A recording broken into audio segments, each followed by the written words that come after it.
वाणानाम् आलयं करुणालयं नमामि भगवत्पादं शंकरं लोकशंकरं शंकरं शंकराचार्यं केशवं बादरायणं सूत्रभाष्यकृतौ वन्दे भगवन्तौ पुनः पुनः।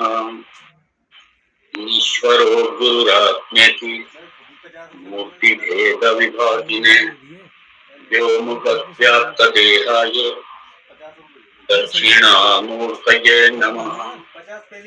ओम सहना भवतु सहनौ भुनक्तु सह वीर्यं करवावहै तेजस्विनावधीतमस्तु मा विद्विषावहै। ओम शांति शांति शांति। ओम आप्यायन्तु ममाङ्गानि वाक्प्राणश्चक्षुश्रोत्रमथो बलमिन्द्रियाणि च सर्वाणि सर्वं ब्रह्मोपनिषदम् माहं ब्रह्म निराकुर्याम् मा ब्रह्म निराकरोत् अनिराकरणमस्तु निराकरणं मे अस्तु तदात्मनि निरते य उपनिषत्सु धर्मास्ते मयि सन्तु ते मयि सन्तु। ओम शांति शांति शांति। अरे सब मान जाता है यार, कहने रही नहीं मेरे। खंड 2 मंत्र दूसरा मंत्र नंबर 2 सेकंड। नाहं मन्येषु वेदेति नो न वेदेति वेद च यो नस्तद्वेद तद्वेद नो न वेदेति वेद च।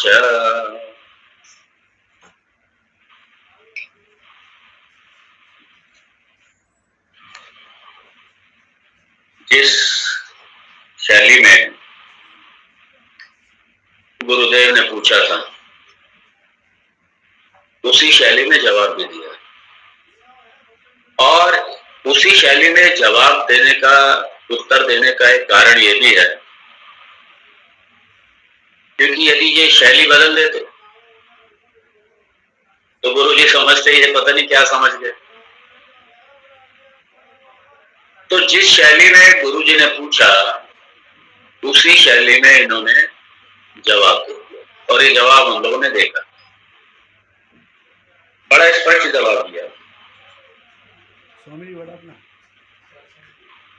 और बाद में ये भी कहती है कि अगर कोई जिस तरीके से मैंने कहा है शिष्य कह रहा है या यहाँ पे ये समझ ले जिस तरीके से श्रुति भगवती कह रही है शिष्य के माध्यम से, अगर उसी तरीके से कोई वेदांत का श्रोता समझता है तब तो ठीक है,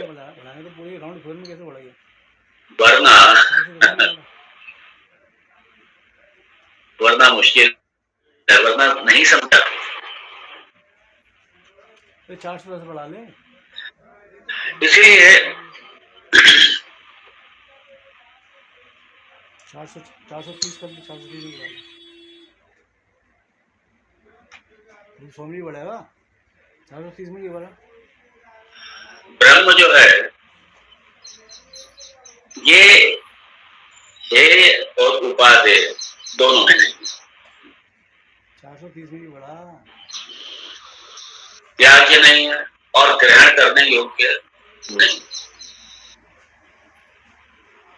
क्यों त्याज्य नहीं है? अगर कोई चाहे कि मैं ब्रह्म को त्याग कर दूं, ब्रह्म का त्याग कर दूं, तो ब्रह्म का त्याग कभी कर ही नहीं सकता। यदि कोई ये कहे कि मैं ब्रह्म को पकड़ लूं तो ब्रह्म को पकड़ भी नहीं सकता। दोनों बात। तो ब्रह्म को यदि आप छोड़ना चाहें कि हम ब्रह्म को छोड़ दें तो ब्रह्म को आप छोड़ भी नहीं सकते, और यदि चाहें कि ब्रह्म को पकड़ लें तो आप ब्रह्म को पकड़ भी नहीं सकते। Very interesting. ये पकड़ना और छोड़ना, ये हेय और उपादेय है। 440 में भी बढ़ा ले ये सिर्फ जगत की वस्तु, जगत के पदार्थ भाई, 430 कर या स्थिति, परिस्थिति या व्यक्ति, उसे बना लो। ये सिर्फ इसी के लिए होता है। और 430 दूसरी बात, जगत को यदि आप चाहें कि आप पकड़ के रख लें जबरदस्ती और अपने साथ स्थायी रूप से रहें रख करके, ये कभी हो ही नहीं सकता, क्योंकि जगत आपको स्पर्श कर ही नहीं सकता।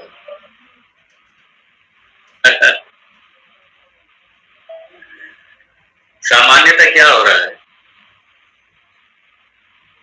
सुख के खातिर, सुख के लिए जगत की तरफ ही दौड़ रहे हैं सब। और जगत एक ऐसी चीज है, पूरा जगत, सारे पदार्थ, कि आप कितना भी चाह लें, ये आपका रहेगा नहीं परमानेंट। तो जगत, आप देखिए, दो चीजें हो गई, ईश्वर को या ब्रह्म को कभी आप छोड़ नहीं सकते, और जगत को कभी पकड़ नहीं सकते। और हमारी मिस्टेक क्या है?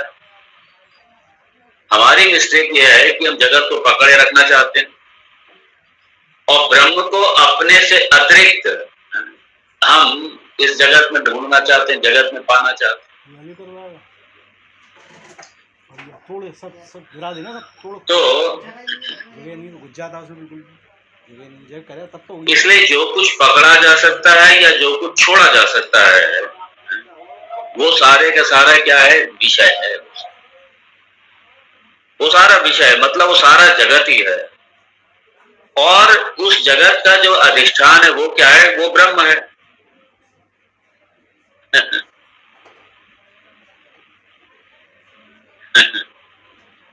तो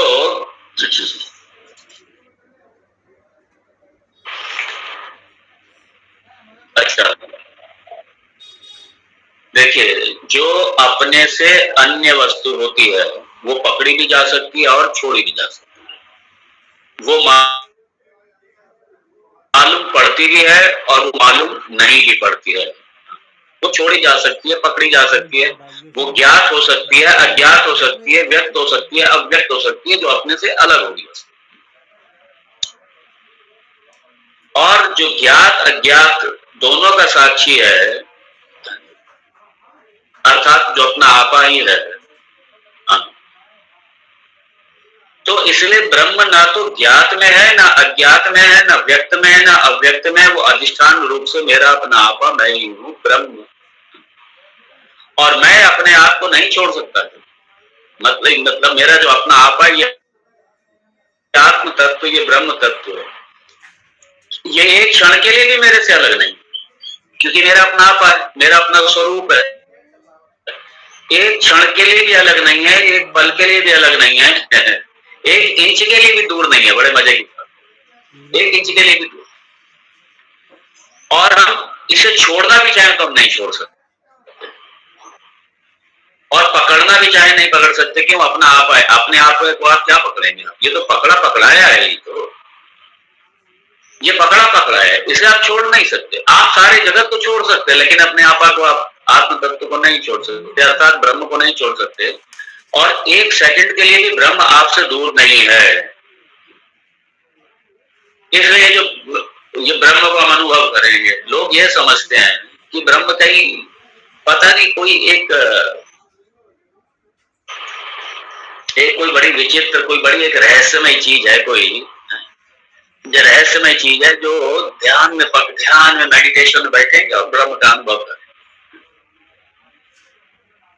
आपके अनुभव करने से पहले भी ब्रह्म है, आपके अपने आपा के रूप में है, और उसी के आधार पे, उसी के होने मात्र से तो आप मेडिटेशन करेंगे। तो मेडिटेशन से पहले भी है, मेडिटेशन जब आप कर रहे हैं तब भी है, और मेडिटेशन के बाद में भी है। और जो आपने अनुभव किया, अपने ध्यान में जो कुछ भी आपने अनुभव किया, वो आपने जड़ वस्तु का अनुभव किया, आपने जगत का अनुभव किया, और वो सारा आने जाने वाला हो गया। इसलिए वो ब्रह्म नहीं है, वो है? इसलिए वो ब्रह्म नहीं है, क्योंकि ब्रह्म आपका अपना आप ही है।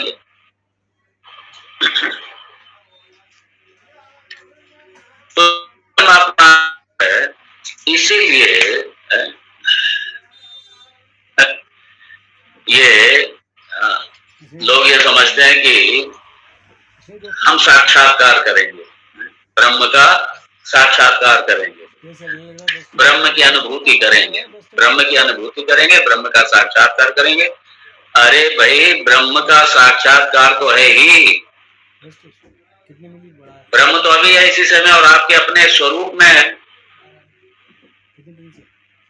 कौन ऐसा है जिसे अपने ना होने का बोध होता है कि मैं नहीं हूं? ऐसा किसी को बोध होता है क्या? है? ऐसा किसी को बोध होता है क्या? नहीं होता बोध। क्यों? क्योंकि अरे जब ब्रह्म अपना आपा ही है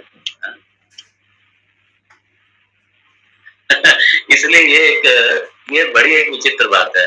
लोग कहते हैं, लोग समझते हैं और वो कई बार पूछते भी जाकर के, कोई आत्म साक्षात्कार का कोई उपाय बताइए आप। ब्रह्म साक्षात्कार का कोई उपाय बताइए। ये इस क्वेश्चन में ये सीधा सीधा अज्ञान छुपा हुआ है। जो अगर ये कहता है वो एक नंबर का मूर्ख है और एक नंबर का अज्ञानी, अज्ञानी है।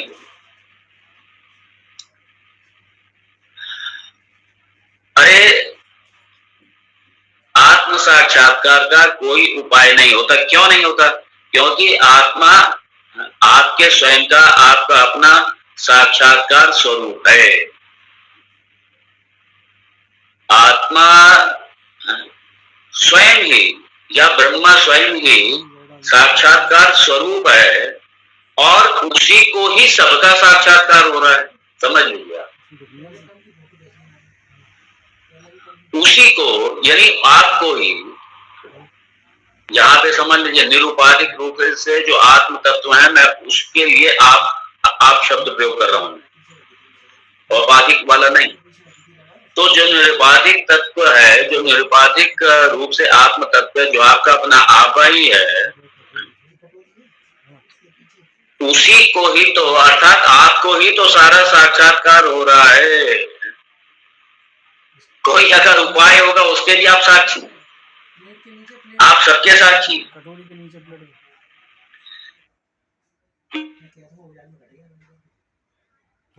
इसलिए जो आपका अपना आपा ही है ब्रह्म तत्व, आत्म तत्व, आप उसका वो साक्षात्कार का विषय कैसे बन सकता है?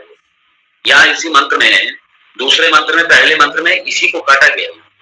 इसलिए जो ब्रह्मानुभव लेके घूमते हैं वो, उनको आत्म साक्षात्कार हो गया, वो मेरे गुरु जी को आत्म साक्षात्कार हो गया, फलाने मेरे उनको, अरे वो बड़े पहुंचे, उनको आत्म साक्षात्कार हो गया। आपको कैसे पता? नहीं नहीं, वो कह रहे थे, वो कह रहे थे आत्म साक्षात्कार।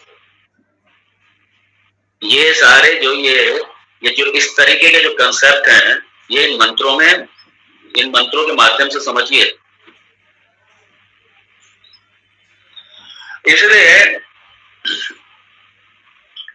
वो आत्म तत्व, वो स्वयं साक्षात्कार है, वो स्वयं साक्षात अपरोक्ष है, उसका अभी इसी समय साक्षात्कार है, वो आपका अपना आपा ही है, वो साक्षात्कार का विषय नहीं हो सकता। समझिए इसको, इसी को तो काटा है यहाँ। क्योंकि मान लीजिए अज्ञात है अभी ब्रह्म, अननोन है, अज्ञात है, अज्ञात है अभी, और साक्षात्कार होगा तो ज्ञात हो गया, मतलब साक्षात्कार हो गया। अरे भाई, वो साक्षात्कार का विषय नहीं हो सकता। इसलिए जब हम कहते हैं ब्रह्म ना तो ज्ञात है ना अज्ञात है, दोनों में नहीं है, इसलिए ब्रह्म साक्षात्कार का विषय ही नहीं है। ब्रह्म विषय नहीं है, ब्रह्म तो स्वयं अपना आपा है। ब्रह्म कभी कर्म नहीं हो सकता, वो स्वयं का सब्जेक्ट है। सब्जेक्ट कभी भी ऑब्जेक्ट नहीं हो सकता, सीधी सी बात।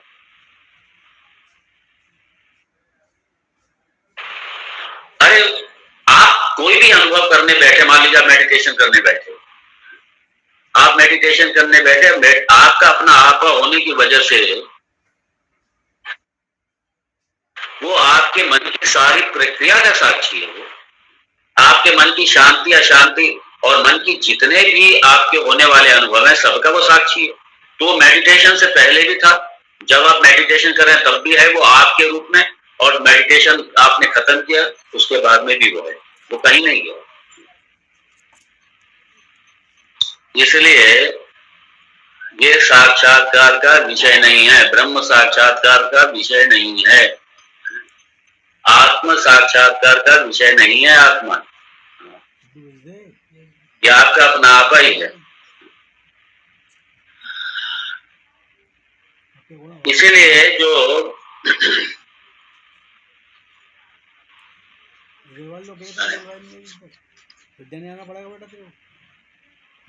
यदि मन्य से सुवेदेति दहरमेवापि,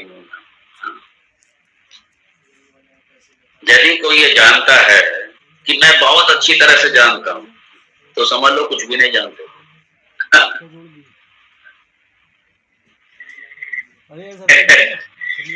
इसलिए यहाँ पे जो ये दूसरा मंत्र है, ना हम मन्य सुवेदेति नो न वेदेति, ये ना तो अज्ञात का विषय है ना ज्ञात का विषय, दोनों का विषय। ना वो ज्ञात में आता है ना अज्ञात में आता है, दोनों में नहीं। क्यों अज्ञात? इसलिए नहीं है कि आपका अपना आपा है। मतलब ब्रह्म विषय नहीं हो सकता कभी भी। इसलिए ये जो ब्रह्मानुभूति, आत्मानुभूति, सच्ची अनुभूति, लोग कुछ उत्पन्न करना चाहते, कुछ एक रहस्यमय कोई अनुभव देखना चाहते हैं।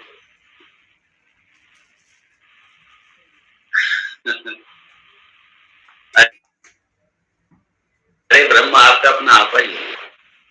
ऐसा कभी था ही नहीं कि ब्रह्म आपसे अलग था या आपसे दूर था, क्योंकि आपका अपना आपा ही है। और जब वो सर्वव्यापी है, सर्वगत है, तो फिर अभी है, इसी समय है, आपके अपने आपा के ही रूप में है।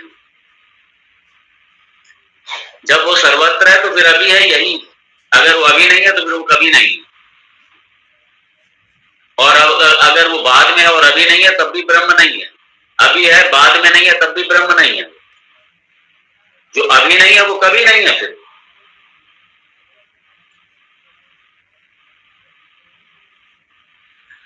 इसलिए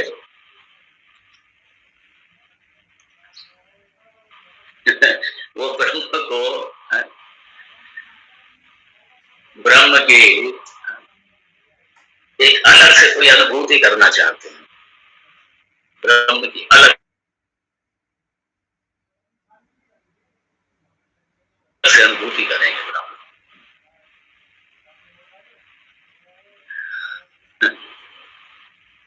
ब्रह्म आपकी ना तो बुद्धि का विषय है,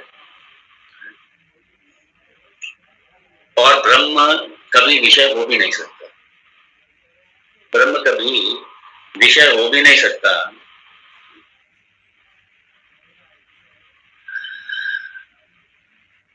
तो क्योंकि सीधी सी बात है, कर्त कर्म विरोध, कर्त कर्म विरोध। जो करता है, जो सब्जेक्ट है, वो ऑब्जेक्ट नहीं हो सकता, जो ऑब्जेक्ट है वो सब्जेक्ट नहीं हो सकता। और ब्रह्म क्योंकि सब्जेक्ट का भी अधिष्ठान है, इसलिए ऑब्जेक्ट रूप में कहां से होगा। इसलिए इसकी यही प्रक्रिया है, जो जो विषय है वो आप छोड़ते जाइए, जो जो विषय, और आपके जो मन के जो अनुभव है ये भी सारे विषय में आ जाएंगे, सारे विषय में। क्योंकि आप मन के साक्षी हैं, आप मन की शांति के भी साक्षी हैं, आप अशांति के भी साक्षी हैं, आप क्रोध के भी साक्षी हैं, आप लोभ के भी साक्षी हैं, आप मन के हर भाव के साक्षी हैं। और इस जगत के तो साक्षी हैं ही आप अपने शरीर की प्रत्येक क्रिया के साक्षी हैं, प्रत्येक अवस्था के साक्षी हैं।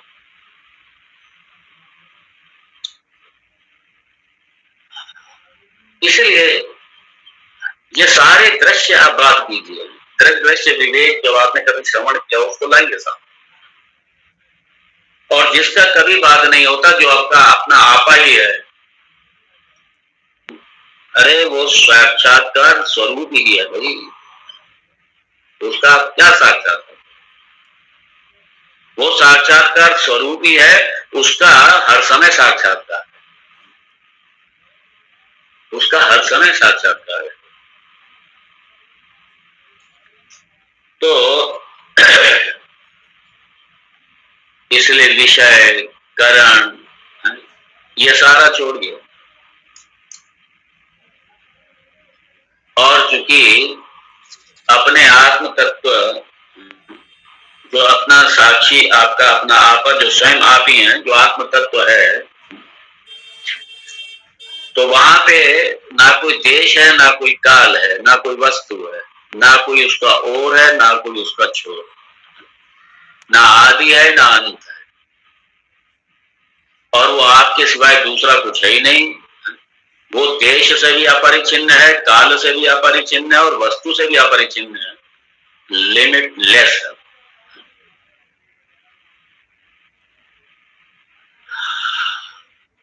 और आप किस रूप में हैं? आप सिर्फ साक्षी रूप में हैं, दृष्टा रूप में। और अंतःकरण अनवच्छिन्न चैतन्य है, अंतःकरण अवच्छिन्न चैतन्य नहीं है। मतलब आप अंतःकरण से लिमिटेड नहीं हैं, आप लिमिटलेस हैं। और भगवान यहाँ ये श्रुति भगवती यही कह रही है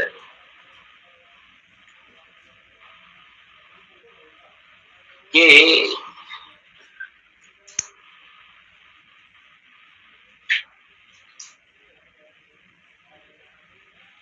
यहाँ यदि मन्यसे सुवेदे की नहर गहरमेवापि मूढ़म्। अब देखिए एक और बात बताएं आपको।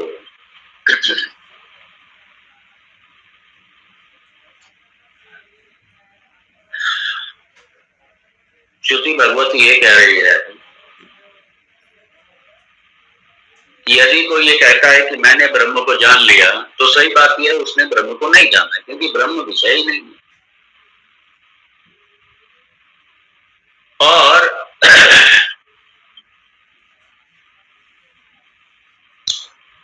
देखिए जो विषय, ज्ञान का जो विषय होता है ना, याद रखिए, जो ज्ञान का विषय होता है वो जड़ होता है। जो ज्ञान का विषय है वो विकारी होता है, और ज्ञान का जो विषय है वो आगमापाई होता है, आने जाने में।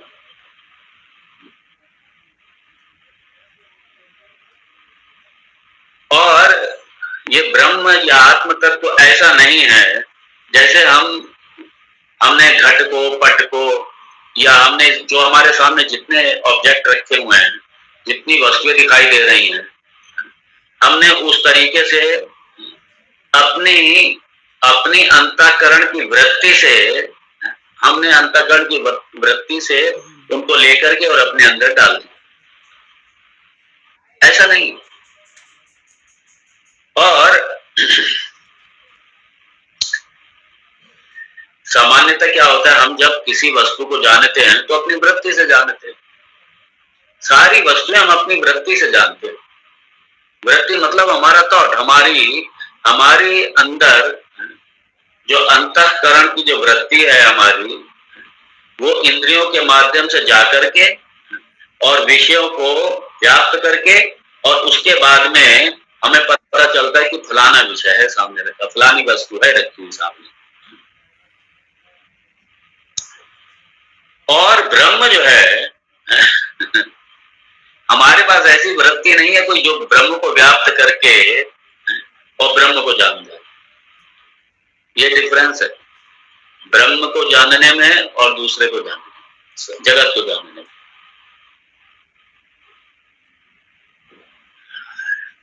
एक और बहुत बड़ी बात होती है, कई बार क्या होता है कि हम जब जगत में कुछ चीजें ऐसी देख लेते हैं जो सामान्यतः सबके देखने में नहीं आती, सामान्यतः उसको लोग नहीं देख पाते।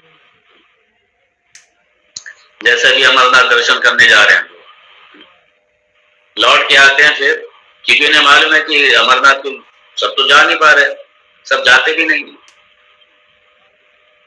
तो वो अपने अड़ोसी पड़ोसी या रिश्तेदार को बताएंगे, हो मैं अमरनाथ के दर्शन करके आ गया, मैंने अमरनाथ के दर्शन कर अभिमान हो जाता है लोगों को इस पर। वो मैं स्विट्जरलैंड गया था पिछले साल, वो सुनाएंगे न, फिर वो ये भी सुनाएंगे कौन सी फ्लाइट से गए थे, फ्लाइट से गए थे, फलानी फ्लाइट से हमने वो पकड़ी, वहां पहुंचे, फिर हमने वहां पे स्विट्जरलैंड देखा, बड़ा अच्छा था।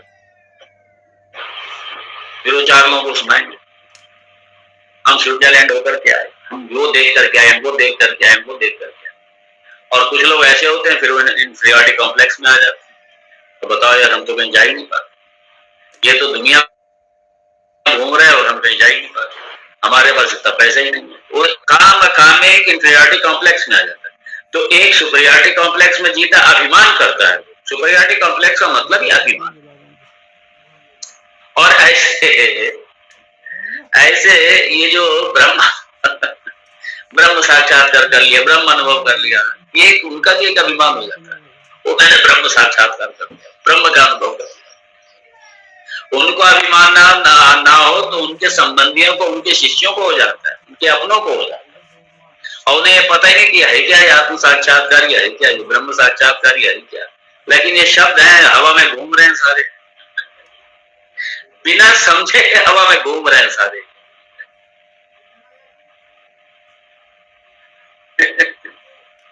फिर वो अभिमान पाल के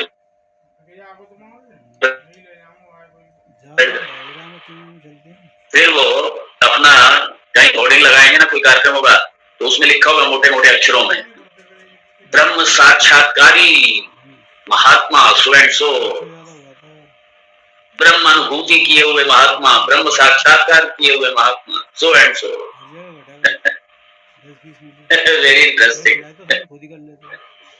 बड़े बड़े होर्डिंग लगे। ये भी एक तरीके का एक डिफरेंट विज्ञापन है, ये स्पिरिचुअल माल का विज्ञापन है ये। कुंडलिनी जागरण से आत्म साक्षात्कार। वाह भाई, ये सारा एक स्पिरिचुअल माल ही बन गया। और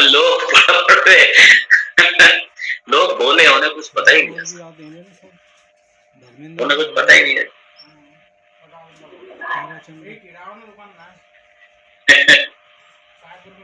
तो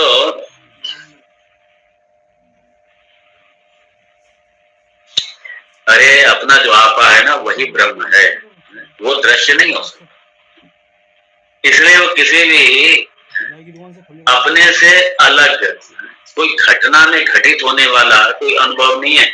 कोई अगर इस तरीके का कोई दावा करता है तो उसने जड़ का अनुभव किया, उसने प्रपंच का अनुभव देखा,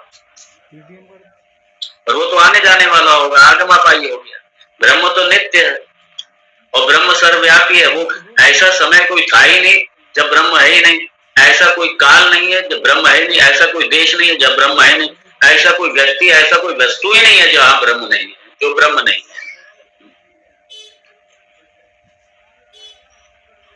और ब्रह्म आने जाने वाला हो गया।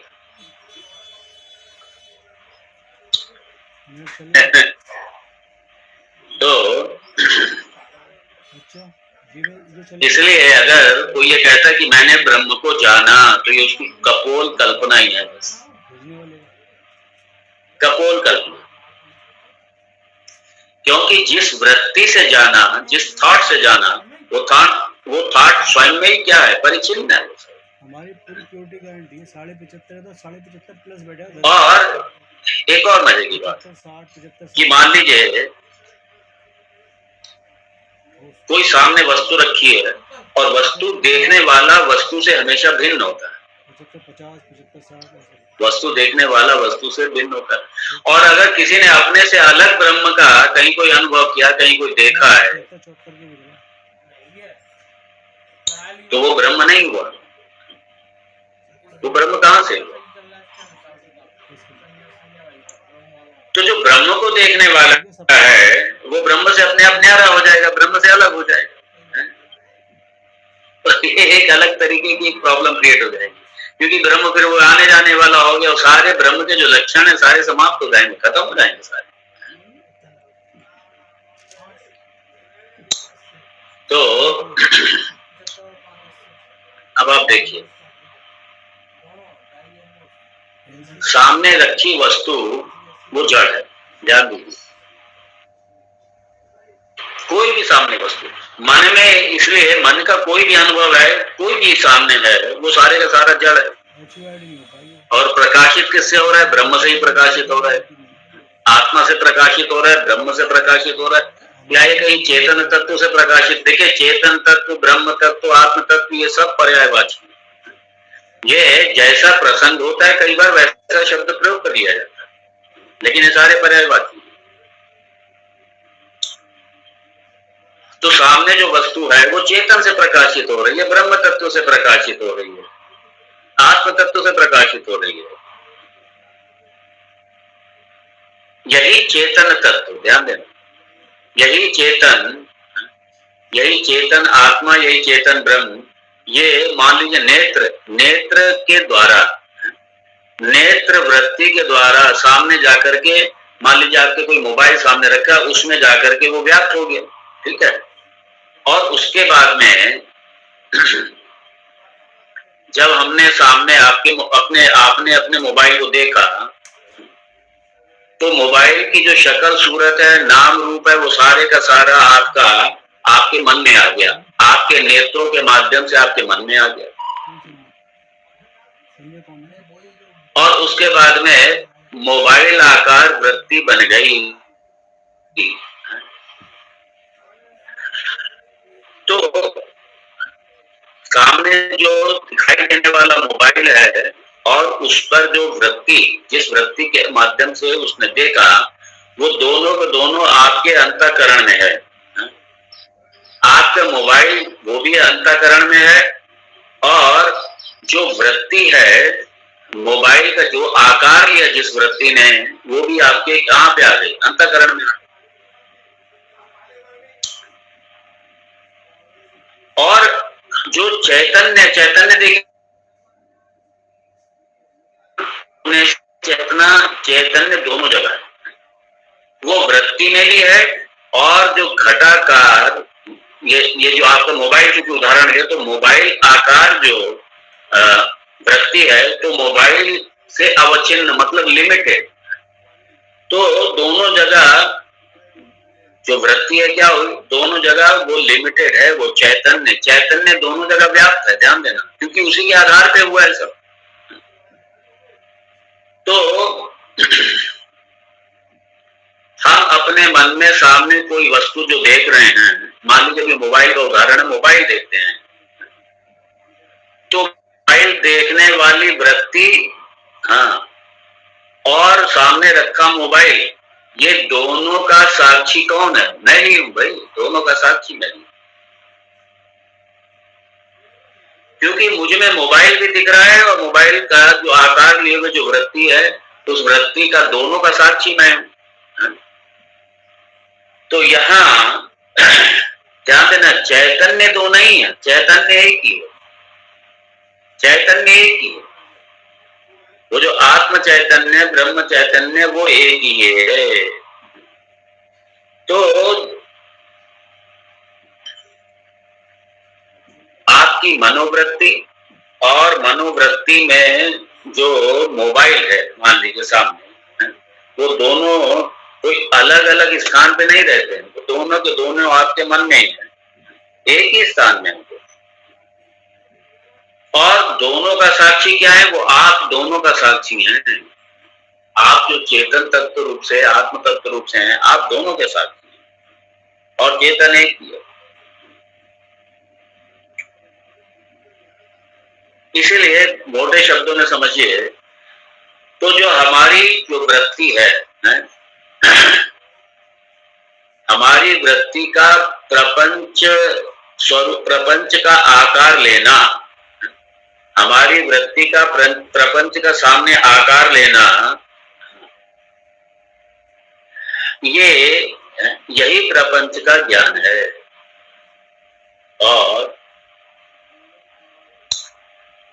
चूंकि मान लीजिए सामने मोबाइल का उदाहरण था, तो मोबाइल के माध्यम से सारे प्रपंच को आप सुनते, सारे प्रपंच को। तो जो दृष्टा चैतन्य है, जो दृष्टा चैतन्य है और जो सामने वस्तु का अधिष्ठान चैतन्य है, वो दोनों में भेद नहीं है, दोनों एक ही है, दोनों एक।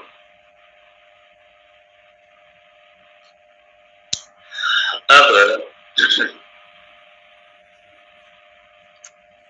मान लीजिए सामने जब आपने वस्तु देखी,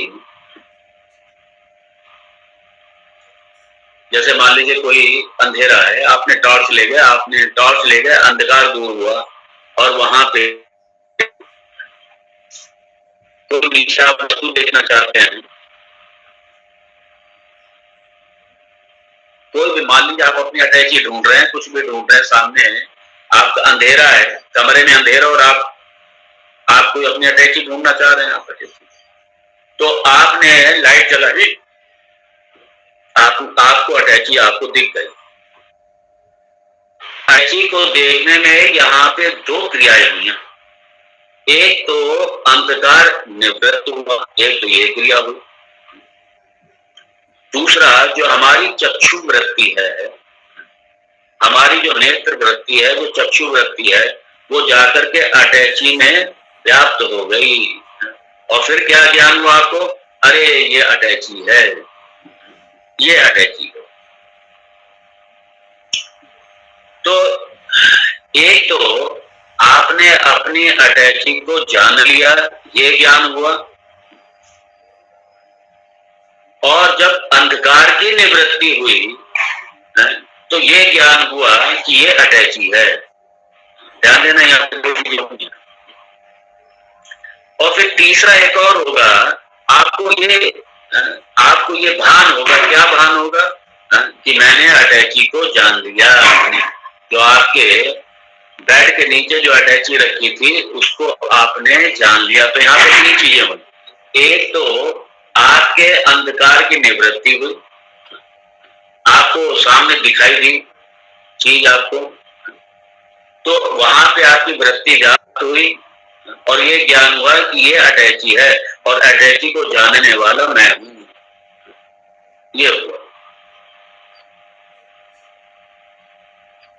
तो जब अटैची के साथ में आपका मैं बना जुड़ा, आपका मैं जब जुड़ा अटैची के साथ में, इसी को कहते हैं फल व्याप्ति। मुझे अटैची का ज्ञान हुआ, ये है फल व्याप्ति।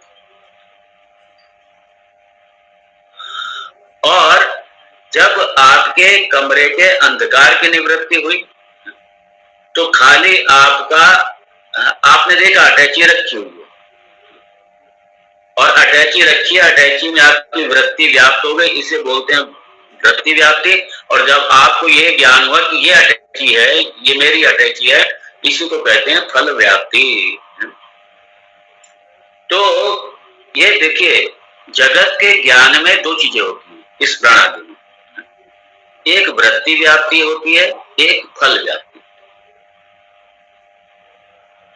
तो मान लीजिए वस्तु के ज्ञान में क्या हुआ, जैसे अंधकार की निवृत्ति हुई तो आपकी अटैची वृत्ति व्याप्ति हो गई, और अंधकार की निवृत्ति और फिर उसके बाद वृत्ति व्याप्ति।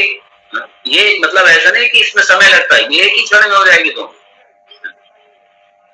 क्योंकि जिस क्षण में अंधकार निवृत्ति होती है उसी क्षण में आपको अपनी आंख से दिखाई दे जाता है कि ये सामने वस्तु रखी है। आप ये कहेंगे यार ये चल क्या रहा है, ये मैं आपको ब्रह्म तक लेके जा रहा हूं, ये मैं आपको ब्रह्म तक लेके जा, इसलिए इस प्रक्रिया में आप जुड़े रहिए।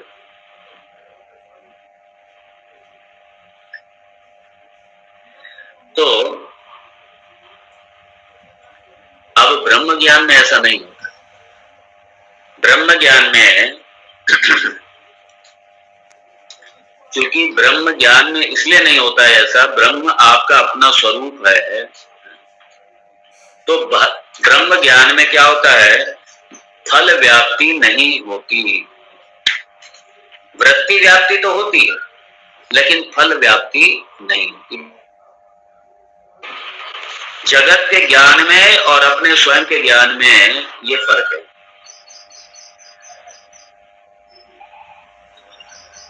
जैसे आपको ये ज्ञान हो गया कि ये मेरी अटैची है, ये फल व्याप्ति से बोले। इसलिए स्वामी विद्यारण्य जी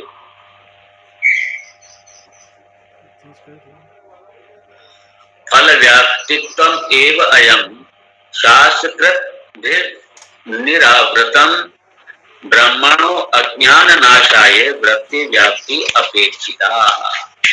मात्र वृत्ति व्याप्ति की अपेक्षा है, फल व्याप्ति नहीं है। क्यों? क्योंकि ब्रह्म सामने बैठा कोई वस्तु या व्यक्ति के रूप में नहीं है।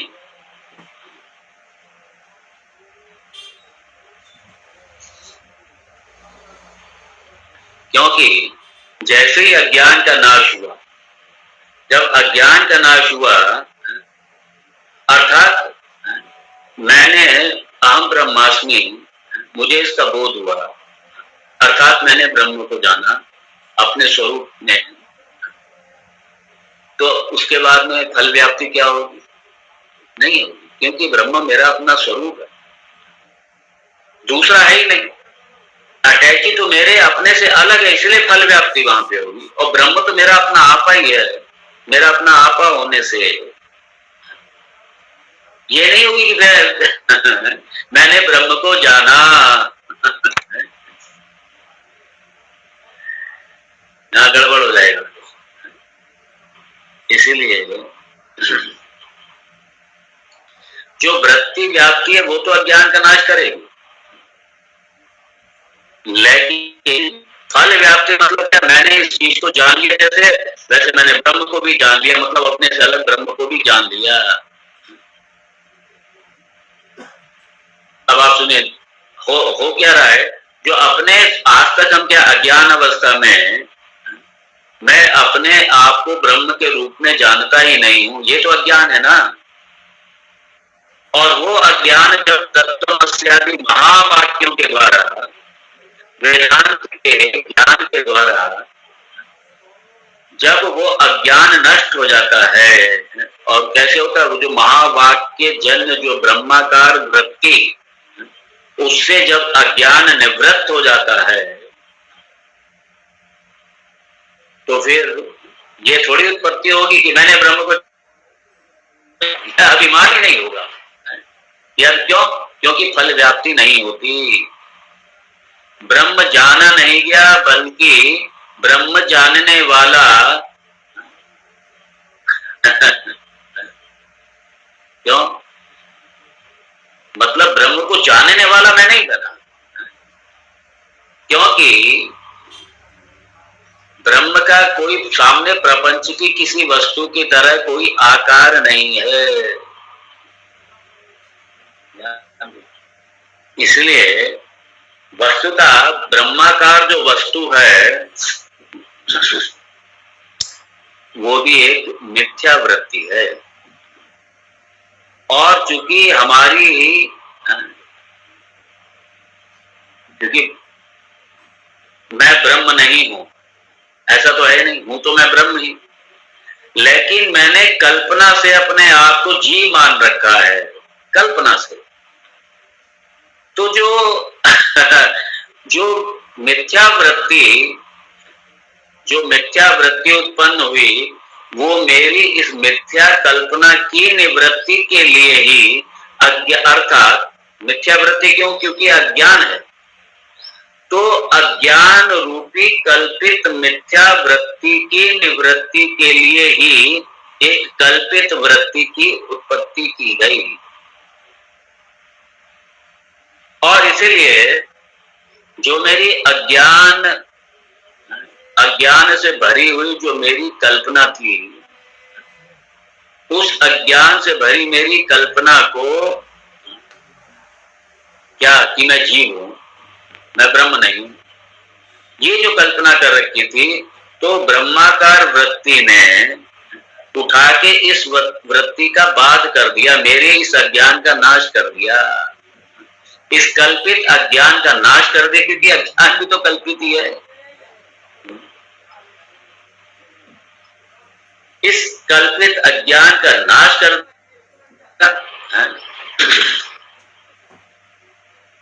ध्यान देना, यदि अज्ञान वास्तविक होता, मतलब अज्ञान यदि सत्य होता, तो उसकी निवृत्ति के लिए सत्य ज्ञान की आवश्यकता पड़ती, वास्तविक ज्ञान की आवश्यकता पड़ती।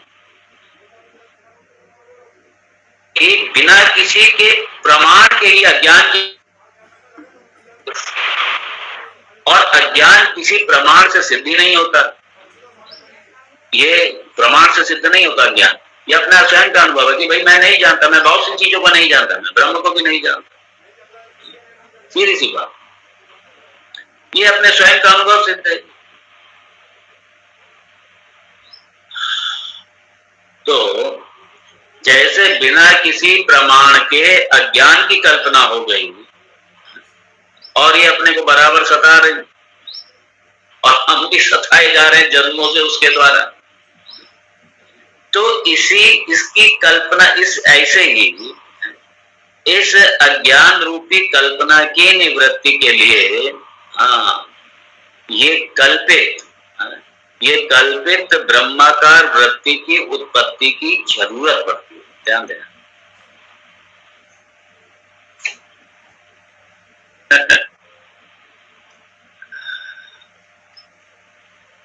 और लेकिन जो वास्तविकता क्या है, वास्तविकता जो है वो तो अपना स्वरूप ही है, ये सच्चाई है, ये सत्य है। तो इसलिए ध्यान के द्वारा, उपासना के द्वारा या किसी और साधन के द्वारा ये अज्ञान की चूंकि निवृत्ति नहीं होती, अज्ञान की निवृत्ति ज्ञान से होती है। इसीलिए जब अज्ञान की निवृत्ति ज्ञान से हुई, जब अज्ञान की निवृत्ति ज्ञान से हुई, तो वास्तव में तो हमारा स्वरूप है। तो उस अध्यात्मक ज्ञान ने तो ब्रह्म को उत्पन्न नहीं किया, बल्कि जो कल्पित अज्ञान था उस अज्ञान की निवृत्ति करी, और वो स्वयं चूंकि कल्पित ही है वो वृत्ति भी, इसलिए उसका भी बात हो गया, दोनों का बात हो गया। और जिसका कभी बात नहीं हो सकता वो अपना आपा ही है, वो अपना ब्रह्म ही है, वो मेरा स्वरूप है, वो मेरे अपने स्वरूप का मुझे बोध कराती है, मुझे अपने स्वरूप का बोध हो कि वो ब्रह्म मैं ही हूं, वो ब्रह्म मैं ही हूं, और जो सर्वत्र है, सर्वव्यापी है, और इसीलिए वो कोई सामने विषय के रूप में नहीं हो सकता। और हम करेंगे फलानी जगह जाकर के, दिमाग की जगह जाकर के बैठ करके, ये सारे का सारा क्या हो गया, ये सारे के सारे विषय हो गए। ब्रह्म तो एक विषय हो गया, ब्रह्म एक विषय हो, मतलब अभी नहीं जानता हूँ, बाद में जान लूंगा मेडिटेशन के, तो विषय हो गया।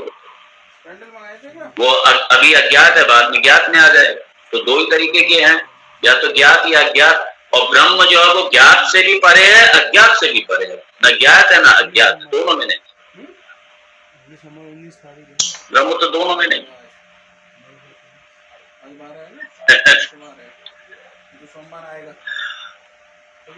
तो यहाँ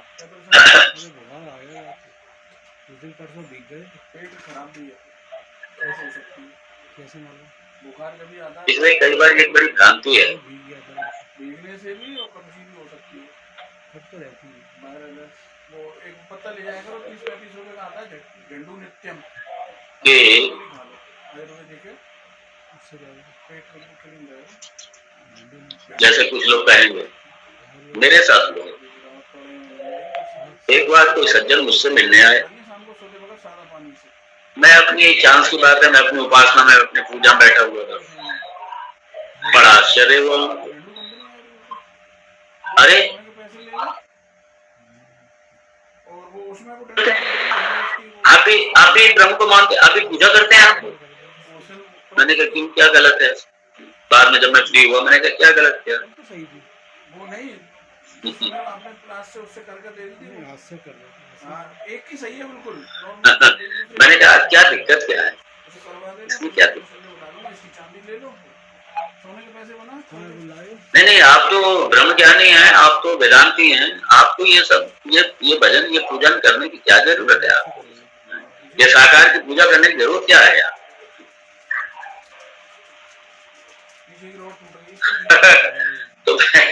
तो मैंने कहा भाई नहीं वो टेढ़ी भी लग रही है मुझे। आप वेदांती हैं? बोले हाँ मैं वेदांती हूँ, बिल्कुल हूँ मैं वेदांती।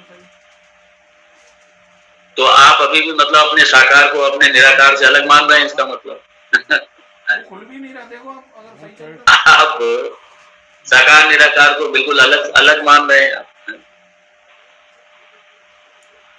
तो क्या फिर साकार को छोड़ना क्यों चाहते हो भाई? क्या साकार क्या ब्रह्म नहीं, आप छोड़ना क्यों चाहते हैं?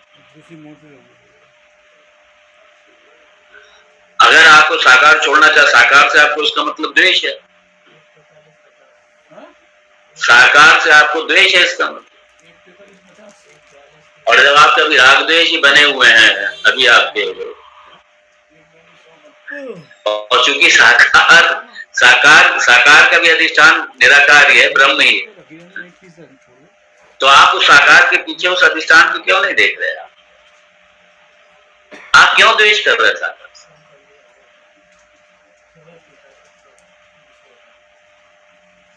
और इसलिए ये भी एक खामखा की एक ग्रंथि है, ये भी एक ग्रंथि है। अरे भाई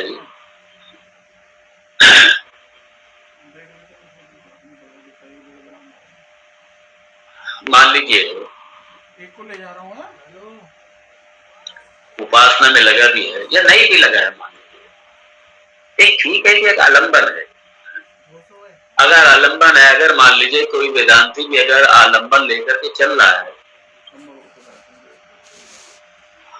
और अब 24 घंटे और बाकी का बचा हुआ पूरा जीवन अगर आप मन को आलंबन नहीं देंगे, आप मन को और फिर अगर आप लोक कल्याण के लिए उपासना, मान लीजिए देखिए ठीक है, आपको फल नहीं चाहिए, आपकी उपासना निष्काम है, बिल्कुल निस्वार्थ निष्काम है बिल्कुल, लेकिन यदि आप उपासना कर रहे हैं, आपने अपना थोड़ा बहुत समय दे दिया, तो उस उपासना का फल तो होगा, और फल किसके उसमें जाएगा? अकाउंट में, समाज के अकाउंट में जाएगा। तो ये लोक कल्याण की अगर हो रही है तो क्या दिक्कत है?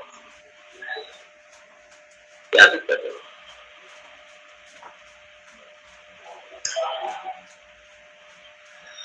तो इसलिए ये बड़ी प्रॉब्लम है। और दूसरी बात यह है कि अगर मान लीजिए अगर ठीक है, अगर उपासना हो भी रही है नहीं हो रही, क्या फर्क? अगर मन लगता है तो ठीक है, नहीं लगे तो अपना अपने स्वरूप में रहो, अपना आराम। इसलिए वेदांत तो यही है कि ठीक है, अपना बोध हो गया अपने रहो अपने स्वरूप। अगर भगवान की आपने उपासना कर भी ली और उपासना हो गई लोक कल्याण की। दूसरी बात एक और है, मुझे याद आ गई, हमारे परम पूज्य स्वामी ईश्वरानंद जी वो कहते थे कि अगर साधु अगर ये उपासना नहीं करेगा तो लोग सीखेंगे कहाँ से? किससे सीखेंगे, किसके पास जाएंगे? इन्हें पूजा ही करना नहीं आएगी। तो कम से कम पहले ब्रह्म विद्या तो छोड़ो, बात की बात है, पहले कम से कम अपनी पूजा उपासना करना तो सीख लें लोग। पता चला कब अगर हम लोग, वो कहते थे अगर हम लोग पूजा उपासना करते हैं तो हम लोग की पूजा उपासना से देख के ये प्रेरित होते हैं और ये सीखते हैं, तो कम से कम ईश्वर के मार्ग में तो आ जाएंगे, वरना तो कुछ करेंगे ही नहीं। इसलिए भगवान ने कहा था न बुद्धि भेदम जनेत अज्ञानाम कर्म संगीना जोषये सर्व कर्माणि विद्वान युक्त समाज। इसलिए भगवान ने भी यही मान लीजिए जो कुछ भी नहीं। इसलिए मैं तो ये कहता हूँ ये जितने भी है, चाहे हमारे जितने भी कथाकार हैं, जितने भी जहां जहां अनुष्ठान हो रहे हैं, जो भी हो रहा है, सब बहुत अच्छा था, बहुत बढ़िया। कम से कम ईश्वर के मार्ग में तो आ गए। ठीक है, प्राइमरी में उन्होंने एडमिशन तो ले लिया, केजी क्लास में एडमिशन तो ले लिया। आज केजी क्लास में एडमिशन ले लिया किसी जन्म में, वो जैसे आप हम वेदांत श्रवण कर रहे हैं, वो भी ऐसे ब्रह्म विद्या का श्रवण करेंगे। और जो अभी इस मार्ग में ही नहीं आएंगे वो यहां तक पहुंचेंगे कहां से? इसलिए जो कर रहा है सब अच्छा कर रहा है। और यहाँ पे ये था, ये हम लोग देख चुके थे हालांकि,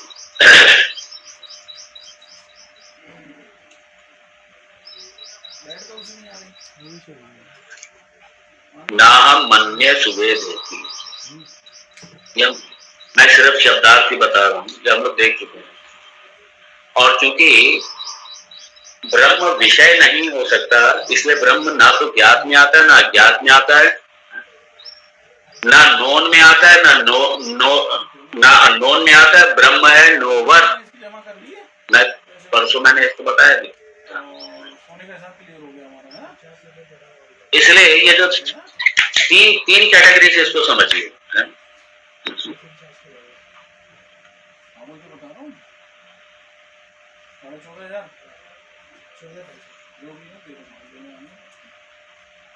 अब वो ये कहता है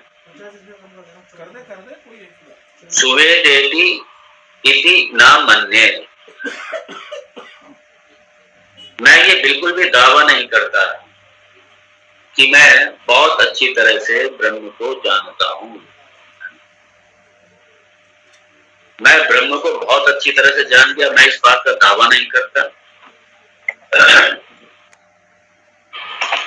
दूसरा, क्योंकि ब्रह्म जो है किसी नॉन कैटेगरी में नहीं आता। और दूसरी इसकी पॉसिबिलिटी क्या है? ठीक है, नॉन कैटेगरी में नहीं आता तो अननोन कैटेगरी में नहीं आता, इसका मतलब अननोन कैटेगरी में नहीं आता। मतलब आई नो इस कैटेगरी में नहीं आता, तो आई डोंट नो इस कैटेगरी में आता होगा? नहीं, इस कैटेगरी में भी नहीं आता।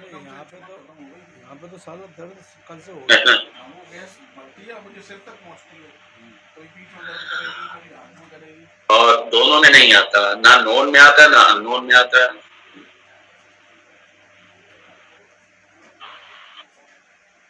ये रख लिया ना। तो इसलिए ब्रह्म जो है वो नोन और अननोन, ज्ञात और अज्ञात है, दोनों से पृथक, दोनों से पृथक है।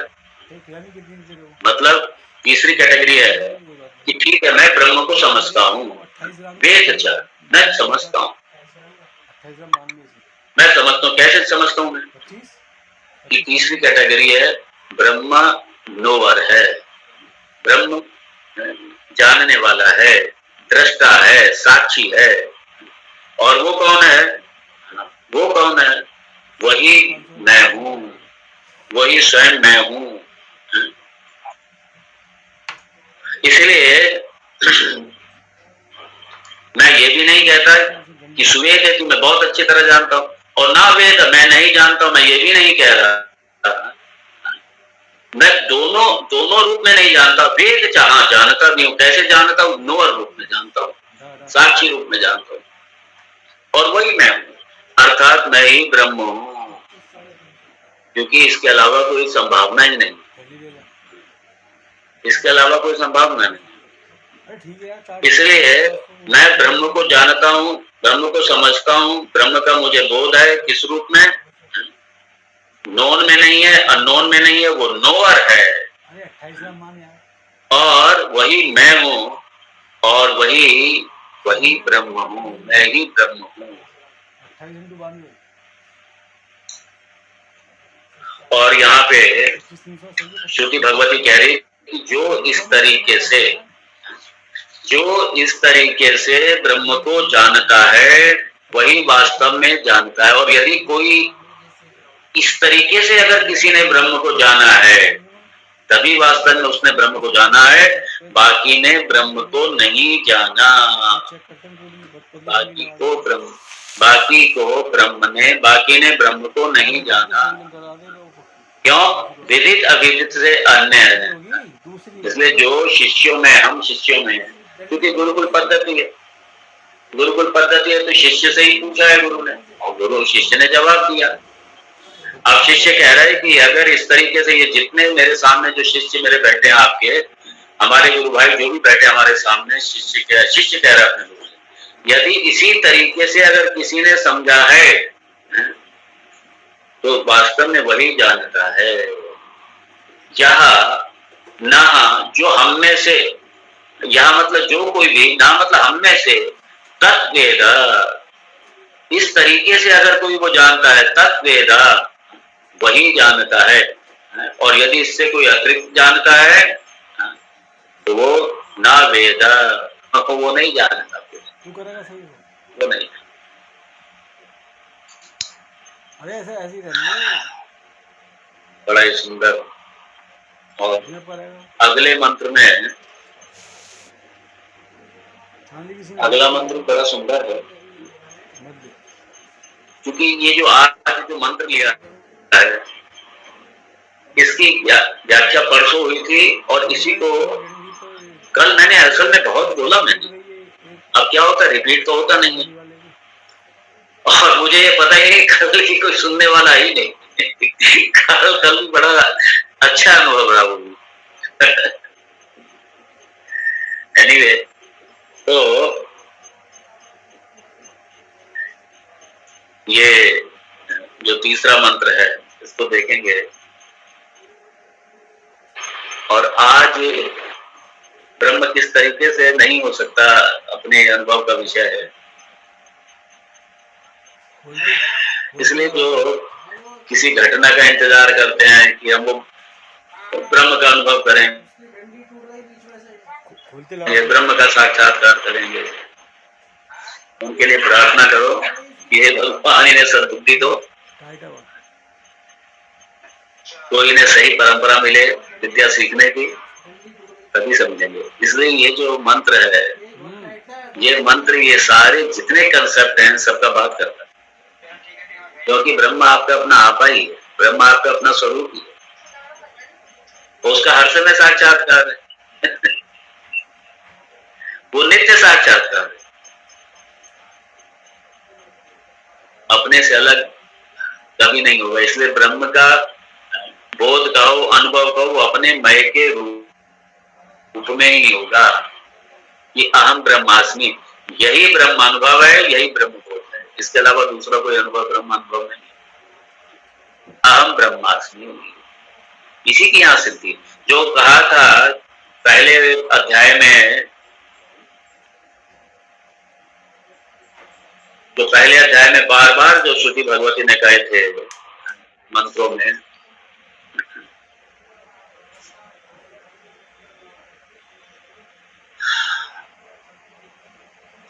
तो उसे चौथे मंत्र से शुरू किया था, चौथे मंत्र से किया था।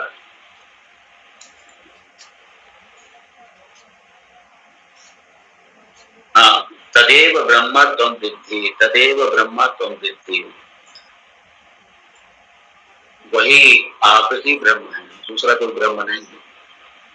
इसी का बोध अहम ब्रह्मास्मि, ध्यान दीजिए, अहम ब्रह्मास्मि, यही बोध, यही साक्षात्कार, दूसरा और कोई साक्षात्कार नहीं है। ओम तत्सत्।